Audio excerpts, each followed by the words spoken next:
බලාපොරොත්තු වෙන්නේ මෙන්න මේ වගේ අඩි දෙකක් දිග අඩි කලින් තමයි අපේ බෝමළුවට යන්නේ. අද උදේ පාන්දර කට්ටිය වැඩේ පටන් ගත්තා. ලෙවල් එකත් එන්න ඕන ගාන මම ඔක්කොම මාක් කරලා දුන්නා. මේ ටික ලෙවල් කරගත්තා. පොඩි ටයි එකක් ගැහුවා ගහලා දානවා. ඔව්.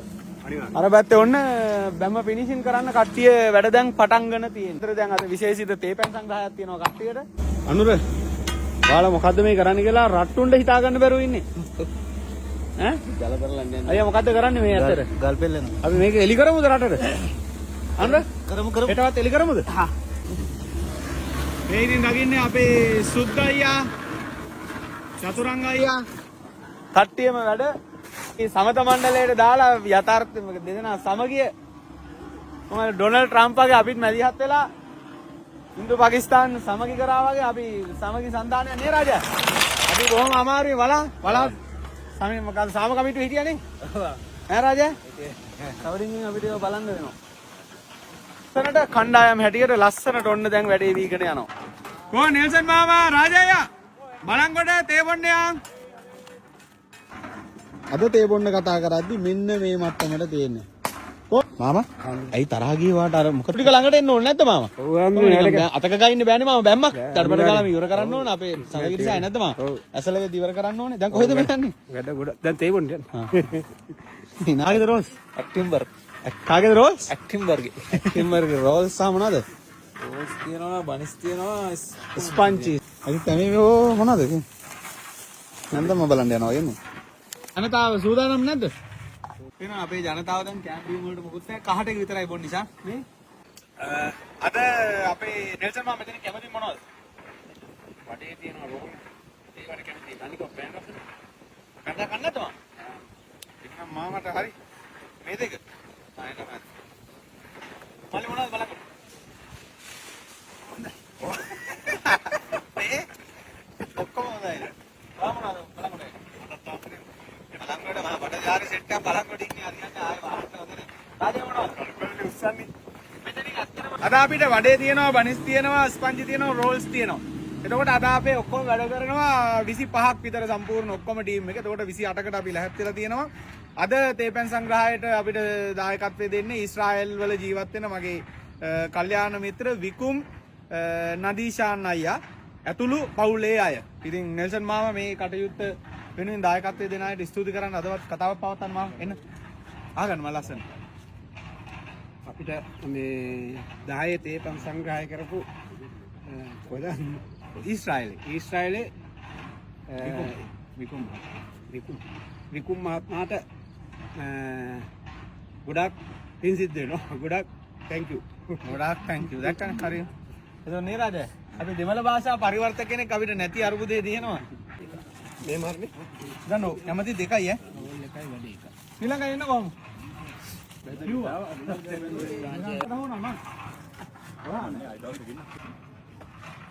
ලස්සනට උඩ බැම්මේ වැඩේ දැන් අපේ ටීම් එක කරගෙන යනවා. අර තියෙන්නේ වැඩ අවසන් කරගෙන යන අපේ හන්තාන සඳගිරිසෑ පුදබිමේ විහාර මන්දිරේ. චිත්‍ර ඇඳෙනවා, වහලේ වැඩ ඉවරයි. අර මේ ඔක්කොම ඉවර කරලා දැන් තියෙන ෆිනිෂින් වැඩ. චිත්‍ර ඇඳීම් තව මාසයක් යනකොට ඉවර වෙනවා. ඒ අතර සෑමලුවේ බිම අපි මිලිමීටර් 25ක් විතර ඝනකම කළුගල් ලෑලි අතුරන්නට තමයි බලාපොරොත්තු වෙන්නේ විහාර මන්දිරේ. ඉතින් ඒ ගල් ලෑල්ල මොකද්ද කියලා හොයාගන්න හොඳම විදිය මලියෙන්න. මෙතන අපේ සඳගිරිසාවේ පඩිපෙළ තියෙනවා. මෙන්න මේ පඩිපෙළේ අල්ලලා තියෙන මෙන්න මේ පුච්චපු ගල. මේ තියෙන මේක ස්වාභාවික ලොකු ගල් කුට්ටි වලින් මිලිමීටර් 25ට කට් කරලා ගෑස් වලින් පුච්චපු ගලක්, රෆ් ගල. ඉතින් මෙන්න මේ වගේ මිලිමීටර් 25 ගල් ලෑලි විහාර මන්දිරය අතුරන්නට බලාපොරොත්තු වෙනවා. අඩි දෙකක් දිග, අඩියක් පළල එක කළුගල් ලෑල්ලක් රුපියල් 2000ක් වෙනවා. පුළුවන් අයට, කැමති අයට කළුගල් ලෑලි හැකි ප්‍රමාණයක් සඳහා විහාර මන්දිරයේ ඇතිරීම වෙනුවෙන් ඔන්න දායකත්වය ලබා දෙන්න පුළුවන්. මෙන්න මේ වගේ ගල් ලෑලි තමයි විහාර මන්දිරයේ බිම අපි අතුරන්නට බලාපොරොත්තු වෙන්නේ. එතනින් තමයි අපේ ජයශ්‍රී මහ බෝධීන් වහන්සේගේ කුඩා බෝපැලයක් රෝපණය කරපු නැත්නම් අපේ බෝමළුවට යන්නේ.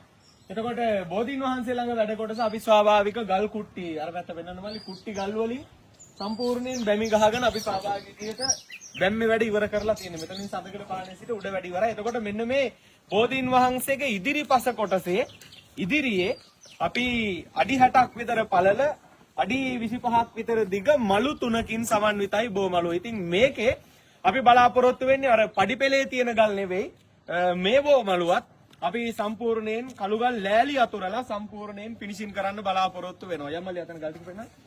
එතකොට මේ මලුවේ අපි ගල් ලෑලි එලද්දි මේකට පාවිච්චි කරන්නේ මේක නිතරම පිරිස් ඇවිදින ඒ වගේම තෙමෙන තෙත ගතිය තියෙන තැනක් නිසා මේකට අපි සඳගිරිසෑ මලුවේ එළුවා වගේ රෆ් ගල් ලෑලි තමයි එලන්න බලාපොරොත්තු වෙන්නේ. මෙන්න මේ වගේ අඩි 2ක් දිග අඩියක් පළල කළු ගල් ලෑලි එලන්න බලාපොරොත්තු වෙනවා. එතකොට සාමාන්‍යයෙන් මේ එක කෑල්ලකට මේ එක කොටසකට අපිට කළු ගල් ලෑලි 600ක් විතර අඩිය 2 ප්‍රමාණය කළු ගල් ලෑලි 600ක් විතර වෙනවා. අර විහාරගෙට අල්ලන අඩි 2ක් දිග අඩියක් පළල ගලක් රුපියල් 2000යි. හැබැයි මේ විහාර මේ බෝමලුවේ අපි අතුරන්න බලාපොරොත්තු වෙන රෆ් ගල් ලෑලි අඩි 2ක් දිග අඩියක් පළල ගල් ලෑල්ලක් වෙන්නේ රුපියල් 1000ක්. ඉතින් එක මලුවකට සාමාන්‍යයෙන් රුපියල් ලක්ෂ 8ත් ලක්ෂ 8මාරත් අතර වගේ සම්පූර්ණ කොස්ට් එකක් යනවා එක මලුවකට. ඉතින් ඇසල පොය වෙනකොට මේ බෝධීන් වහන්සේ ළඟ බෝමලුවේ වැඩත් ඉවර කරන්න බලාපොරොත්තු වෙනවා.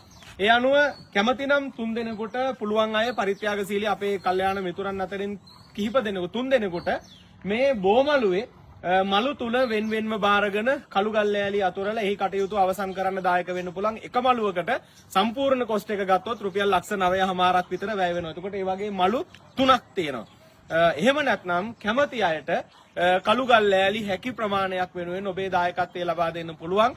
අපිට ඕන වෙන්නේ එක මලුවකට කළු ගල් ලෑලි 600ක් ඕන වෙනවා. එතනම ලක්ෂ 6ක් යනවා.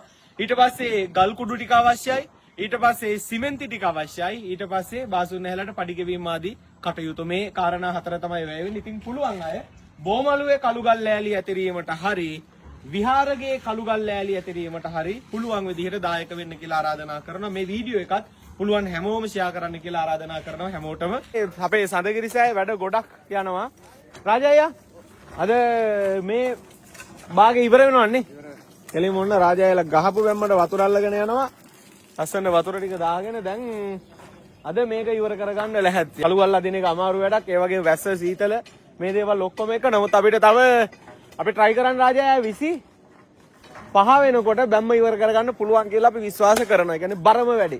ඊට පස්සේ ප්‍රශ්නයක් නැහැ අපිට අදගෙන යන්න පුළුවන්. ඉතින් ඔන්න ලස්සනට වැඩ යනවා. ඒ අතර මේ වැඩ යනකොට ෂාන් මල්ලි වීපෝල් ටික හදනවනේ. එතන මම පාඩම් කරන්න දාගද? මේ මොකද්ද බලන්නේ? ප්ලෑන් පොඩ්ඩක් ප්ලෑන් නෙවෙයි මාමා. මොකේ ප්ලෑන් එක? මේක ප්ලෑන් නෙවෙයි මාමා. ඔය මොකද්ද කියන්නේ? ඒ තියෙන්නේ මොකද්ද ඒක තමයි අහන්නේ? යාරේ ඇතුළත ආයේ මච්චේ. විතරකෝ යාරගේ මේ තියෙන්නේ මාමා විහාරගේ පොළවේයි ඊට පස්සේ මේ තියෙන්නේ විහාරගේ වම්පස පිටුපස ඉදිරිපස පාලම දකුණුපස මේ විදිහට මේ තියෙන විහාරගේ ඇතුළයි 4 පැත්තයි. ඒ කියන්නේ පේමන්ට් එකයි යන පාලමයි ඒ කොටසේ මෙන්න මේ පාලම මෙන්න මේ විහාරගේ වටේ කොටස් ටිකේ ගල් ලෑලි එලන්න ඕන වර්ග අඩි ගන්න තියෙන්නේ මේ පැත්තේ.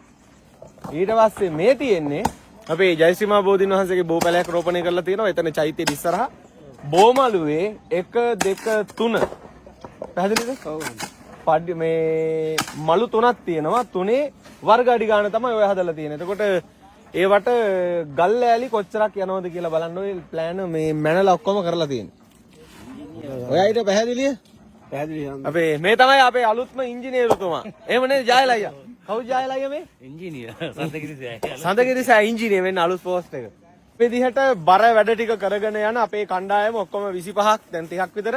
එතකොට මේ කණ්ඩායමට තේපැන් සංග්‍රහය සඳහා සම්පූර්ණ දායකත්වය ලබා දුන්න විකුම් නදීෂාන් මහත්මයා ඊශ්‍රායලයේ සේවය කරන එතුමන් ඇතුළු පවුල හැමදෙනාටම අපි ආශිර්වාද කරනවා. නිදුක් නිරෝගීමත් භාවයේ චිරජීවනයේ දීර්ඝායුෂ ලැබේවා. පවුල හැමෝගෙම සියලු කටයුතු සාර්ථක වේවා කියලා. ඉතින් මේ විදිහට ලස්සනට ඒ හැමදෙනාගේම ශක්තිය සහයෝගය මැද වැඩේ ලස්සනට වීගෙන යනවා.